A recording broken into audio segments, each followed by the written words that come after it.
नाभिक आणि धोबी समाजाला एससी मधून आरक्षण द्या म्हणणाऱ्या लक्षाला आमचा इशारा आहे की आमच्या नादी लागायचं नाही। तुझी नौटंकी बस झाली आता। 2 जिल्ह्यामध्ये टुरुक टुरुक एका समाजाच्या बळावरती फिरला म्हणजे काय देशाचा राष्ट्राचा नेता झाला का तू?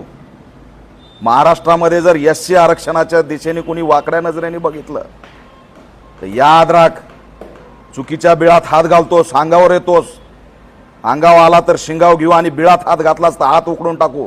आणि एससी आरक्षणाकडे जर वाकड्या नजरेने बघितलास तर डोळे सुद्धा काढू, लक्षात ठेव। सिद्धनाथ महाराजची औलाद आहे, गळ्यात मडका आणि पाटीलात झाडू भोगलेली औलाद आहे। मूळ आरक्षण डॉक्टर बाबासाहेब आंबेडकरांनी एससी एसटीला दिलं। 1978 1994 पासून या महाराष्ट्रामध्ये आरक्षणाचं भांडण सुरू आहे। त्यात कुठेही मागणी नव्हती। नव्या मागणीला जन्म घालतो, नवा पायंडा पाडतो, दंगल होत नाही म्हणून एससीला इन्व्हॉल्व करतो।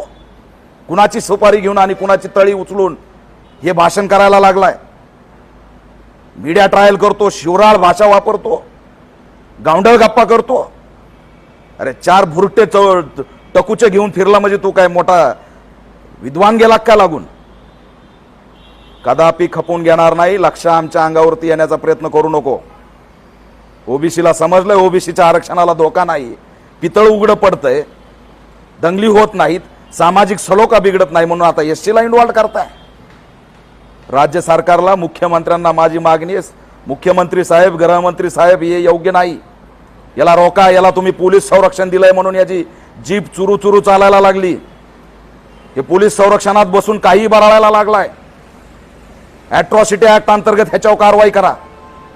एससीच्या आरक्षणाला डिवचण्याचा प्रयत्न करतो। कदापि आम्ही खपून घेणार नाहीत।